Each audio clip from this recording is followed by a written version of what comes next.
भारत के खिलाफ साजिश रचने वालों की उल्टी गिनती शुरू हो चुकी है। मोदी सरकार ने एक ऐसा चक्रव्यूह तैयार किया है जिससे अब भारत विरोधी लॉबी का बचना नामुमकिन है। लोकसभा में नए संशोधन बिल के आने से कांग्रेस से लेकर लेफ्ट पार्टियों तक के पेट में दर्द शुरू हो गया। एफसीआरए के नए कानून में ऐसा क्या है जिसकी वजह से विपक्षी पार्टियां परेशान हैं? क्या भारत की राष्ट्रीय सुरक्षा इन पार्टियों के लिए मायने नहीं रखती? एफसीआरए कानून के नए संशोधन मदरसों से लेकर उन सफेदपोश एनजीओ की कमर तोड़ देंगे जो विदेशी पैसे पर पलते हैं और भारत को तोड़ने का सपना देखते हैं। पहले यह समझिए कि यह कानून जरूरी क्यों है।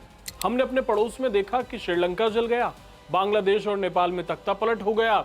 इन सभी देशों में आग लगाने के पीछे विदेशी ताकतें थीं। ये ताकतें सीधे युद्ध नहीं लड़ती, ये भारत के भीतर बैठे अपने एजेंट्स को करोड़ों अरबों रुपए भेजती हैं। ये पैसा कभी मानव अधिकार के नाम पर आता है, कभी पर्यावरण के नाम पर आता है, तो कभी शिक्षा के नाम पर।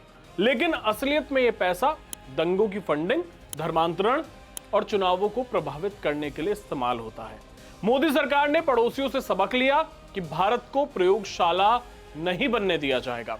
एफसीआरए कानून में जो सबसे बड़ा बदलाव है वो है एक नई सरकारी अथॉरिटी का गठन।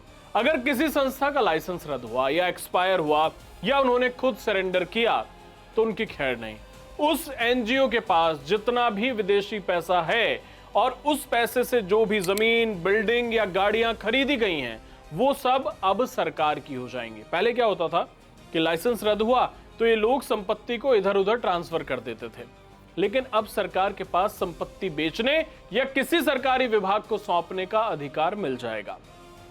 सबसे बड़ी बात, अगर किसी ने आधा पैसा विदेशी और आधा अपना लगाकर बिल्डिंग बनाई तो भी सरकार पूरी बिल्डिंग पर कब्जा कर सकती है। इतना ही नहीं, अब ऑटोमेटिक सिस्टम चलेगा। अगर किसी संस्था ने समय पर रिन्यूअल के लिए अप्लाई नहीं किया या सरकार ने रिन्यूअल अर्जी खारिज कर दी तो उनका रजिस्ट्रेशन अपने आप खत्म मान लिया जाएगा। इसके बाद वो ना तो विदेशी चंदा ले पाएंगे और ना ही पुराने पैसे का इस्तेमाल कर पाएंगे। साथ ही सरकार तय करेगी कि किसी संस्था को विदेशी चंदा कितने समय के भीतर इस्तेमाल कर लेना है। आप विदेशी पैसे को अनिश्चित समय के लिए अपने बैंक अकाउंट में नहीं रख पाएंगे। सरकार ने संसद में साफ कर दिया कि यह कानून किसी धर्म या संस्था के खिलाफ नहीं है बल्कि राष्ट्रीय सुरक्षा के लिए है। माननीय स्पीकर महोदय, केरल के एमपी मेरे ख्याल से गलत फहमी में ये हंगामा कर रहे हैं। जैसे स्पीकर साहब ने कहा, एक मिनट सुन लीजिए, ये एफसीआरए अमेंडमेंट बिल पहले इंट्रोड्यूस हुआ था इसीलिए आज सूची में आया है।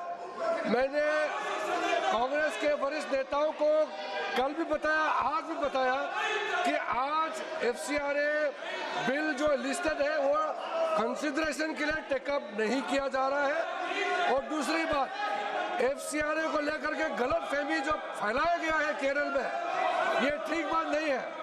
एफसीआरए का जो ओरिजिनल बड़ा अमेंडमेंट 2010 में कांग्रेस ने जो लाया था उसके बाद कई अमेंडमेंट आए हैं। इस बार जो अमेंडमेंट है ये फॉरेन से कंट्रीब्यूशन आता है उसके रेगुलेशन के लिए और सही इस्तेमाल के लिए, नेशनल सिक्योरिटी, नेशनल इंटरेस्ट, इसका ध्यान में रखते हुए पैसा का गलत इस्तेमाल ना हो, इसका निगरानी के लिए एक अच्छा कदम रहा है और यही सरकार कर रहे हैं। किसी धर्म के खिलाफ नहीं है, किसी संगठन को टारगेट नहीं किया जा रहा है। यह केरल में चुनाव को देखते हुए कांग्रेस और कम्युनिस्ट वालों ने गलत बात को फैलाया गया है।